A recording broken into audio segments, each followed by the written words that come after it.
Grass नली से आप क्या समझते हैं? क्वेश्चन ग्रास नली से आप क्या समझते हैं? देखो, पूछे क्वेश्चन कि ग्रास नली से आप क्या समझते हैं, ग्रास नली क्या होता है। तो देखो, हम लोग का मुख्य गुहा, हम फिगर बनाते हैं, ठीक ना, जैसे बने तो ये जो हम लोग का मुख्य गुहा रहता है, ठीक ना, इतना बड़ा मुख्य गुहा रहता है, ठीक ना, और यहाँ से जो पिछला भाग होता है, ठीक ना, यहाँ पे नली रहता है ये, और ये जो है इसी को बोलते हैं मुख्य गुहा के पीछा वाला भाग, मतलब इसके बाद जो रहता है नली, ठीक ना, इसी को बोलते हैं ग्रास नली, ठीक ना। ये है ग्रास नली, और ये ग्रास नली में ऐसे करके दिया रहता है, ठीक ना। इसको बोलते हैं ट्रेकिया। क्या बोलते हैं इसको? ट्रेकिया। और इसी के आसपास लगा रहता है 2 गो नली रहता है, ठीक ना। एक रहता है भोजन के लिए, एक रहता है सांस के लिए, ठीक ना। तो जिससे खाना को निगलना, मतलब भोजन को मतलब निगलना मतलब अंदर लेना, ठीक ना। तो जिससे भोजन, जिस द्वार के द्वारा भोजन को अंदर लेता है, अंदर पहुंचता है, उसे बोलते हैं निगल द्वार। और जिस द्वार से श्वास लेते हैं हम लोग, उसको बोलते हैं कंठ द्वार। उसको बोलते हैं कंठ द्वार, ठीक ना, कंठ द्वार बोलते हैं। तो मुख्य गुहा का पिछला भाग ग्रास नली कहलाता है, और इसके 2 भाग होते हैं, निगल द्वार और कंठ द्वार। निगल द्वार और कंठ द्वार। इससे ये जो होता है भोजन के लिए विशेष करके होता है, भोजन के लिए मतलब रास्ता है, और ये है किसके लिए?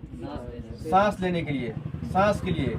और ये जो नली रहता है दोनों, ठीक ना, ये नली है, और इसी के आसपास एक पट्टी रहता लगा हुआ, ठीक ना।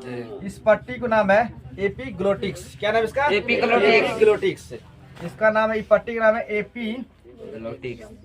एपिग्लोटिक्स, ठीक ना। और ये इसी कारण ये क्या करता है, तो जब हम लोग भोजन करते हैं तो भोजन वाला नली को खोल देता है और सांस वाला नली बंद हो जाता है। और जब सांस लेते हैं तो हम लोग सांस वाला नली खोल देता है और भोजन वाला नली बंद हो जाता है। इसी पट्टी के काम है, किसका? एपिग्लोटिक्स का, ठीक ना। इसीलिए हम लोग कभी कभी खाना खाते हुए सोचते रहते हैं, और मतलब चावल जब मतलब जाना चाहिए खाना वाला, मतलब निगल द्वार में चल जाता है। कहाँ पे?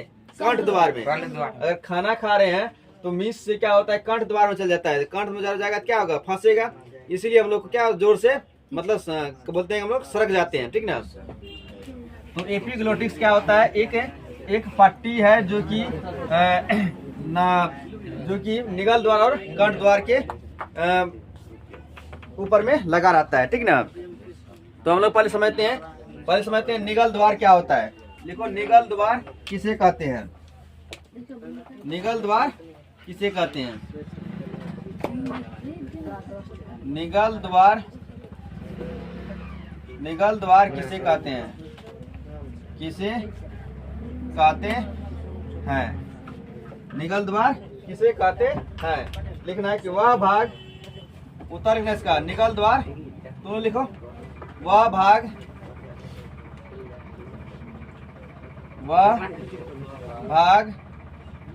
भाग जो आहारनाल के अगले भाग में खुलता है, जो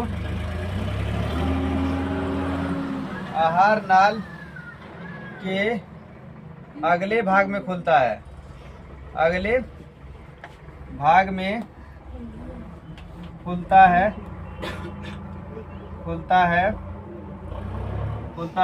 वह भाग जो आहारनाल के अगले भाग में खुलता है, उसे निगल द्वार कहा जाता है। निगल द्वार कहा जाता है, निगल द्वार कहा जाता है। तो निगल द्वार किसे कहते हैं? वह भाग जो आहारनाल के अगले भाग में खुलता है, उसे क्या कहता है? निगल द्वार। दूसरा लिखना इसी में, अब कौन होगा?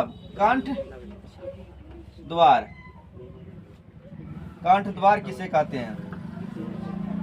किसे कहते हैं? उत्तर लिखना, उत्तर लिखना कि वह भाग जो ग्रास नली में खुलती है, वह भाग जो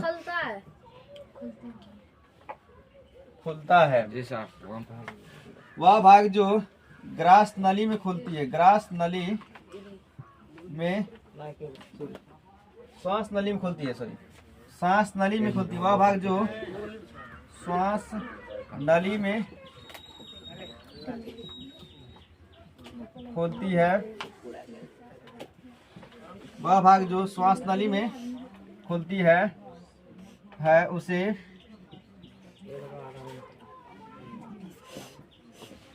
कंठ द्वार कहा जाता है। कंठ द्वार कहा जाता है। तो अभी हम लोग पढ़े ग्रास नली से आप क्या समझते हैं? ग्रास नली क्या होता है? मुखगुहा का पिछला भाग ग्रास नली कहलाता है। इसके दो भाग है, निगल द्वार और कंठ द्वार। निगल द्वार किसे कहते हैं? तो वह भाग जो आहार नाल के अगले भाग में खुलता है उसे बोलते हैं निगल द्वार। और कंठ द्वार किसे बोलते हैं? तो वह भाग जो श्वास नली में खुलती है उसे कंठ द्वार कहते हैं, यह कहा जाता है। जब भोजन करता है उसका क्या कहते हैं? जहाँ भोजन रहता है वहाँ क्या होता है? फूल जाता है। फिर धीरे जैसे जैसे आगे बढ़ता है तो फूलते जाता है, पीछे सरकते हो जाता है ना। उसी तरह हम लोग खाना खाते हैं, क्या होता है कि कभी उसी तरह से होता है, ठीक है, जिस तरह से उसमें होता है उसी कभी सिकुड़ना कभी फैलना क्या कहलाता है? कर्माकुंचन कहलाता है। हाँ, ग्रास नली में, ठीक ना, आहार नली में, ठीक ना, ये होता है आहार। जब भोजन हम लोग मतलब निगल द्वार से ग्रहण करते हैं तो कभी क्या होता है? कभी सिकुड़ता है कभी फैलता है आहार नाल, ठीक ना, उसी को बोलते हैं कर्मा कुंचन। ऐसा में एग्जाम्पल के थ्रू जैसे देखा होगा सांप को किसी मतलब भोजन करते हुए, ठीक ना, तो जहाँ जहाँ रहता है वहाँ फूल जाता है, वहाँ पे मतलब फिर धीरे धीरे सरकते जाता है ना, तो उसे बोलते हैं कर्मा कुंचन। लिखना है कि भोजन मुखगुहा से आगे निकल कर उत्तर लिखना इसका। भोजन मुखगुहा से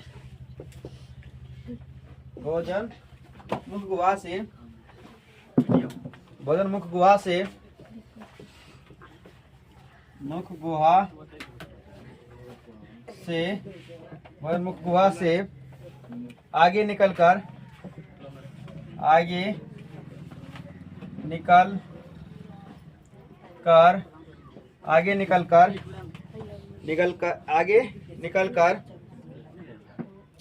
ग्रास नली में पहुंचता है।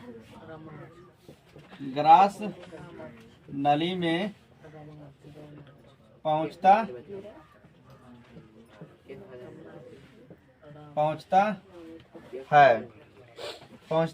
है। ग्रास नली पहुंचते ही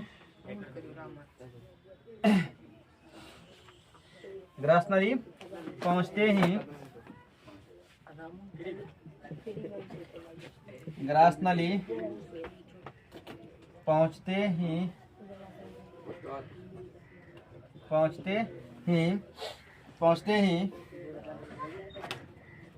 ग्रास नली की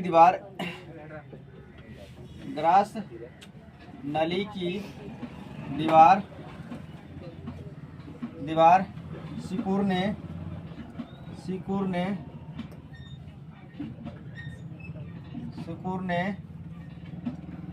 और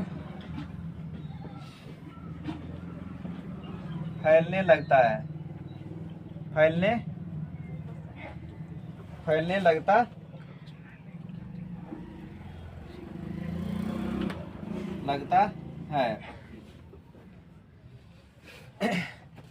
जिसे कर्मा कुंचन कहा जाता है। जिसे कर्मा कुंचन कहलाता है। कर्मा कुंचन कहलाता है। देखो यहाँ पे कर्मा कुंचन किसे कहते हैं पता चल गया। भोजन मुखगुहा से आगे निकल कर ग्रास नली में पहुंचता है और ग्रास नली पहुंचते ही ग्रास नली की दीवार सिकुड़ने और फैलने लगता है। इसे कर्मा कुंचन कहलाता है। अमाशय से आप क्या समझते हैं? यह एक ऐसी चौड़ी थैली रचना है जो उदर गुहा मतलब पेट के बाईं ओर, ठीक ना, बाया मतलब दाया, बाया इस मतलब है, ठीक ना, यहाँ पे है। कहाँ पे है ये अमाशय? यहाँ पे है। शुरू होकर अनुप्रस्थ दिशा में फैली होती है। अमाशय का पहला भाग कार्डियक कहलाता है। क्या कहलाता है? कार्डियक। कुछ अमाशय का पहला भाग क्या कहलाता है? कार्डियक कहलाता है। और पिछला भाग पाइलोरिक तथा बीच वाला भाग फुंडिक कहलाता है, फुंडिक कहलाता है। ठीक ना। तो अमाशय से आप क्या समझते हैं? तो अमाशय या चौड़ी थैली में एक रचना थैली है जो उदर गुहा की बाईं ओर फैली रहती है। ठीक ना। उदर गुहा के मतलब पेट के बाईं ओर फैली रहती है। ठीक ना। ये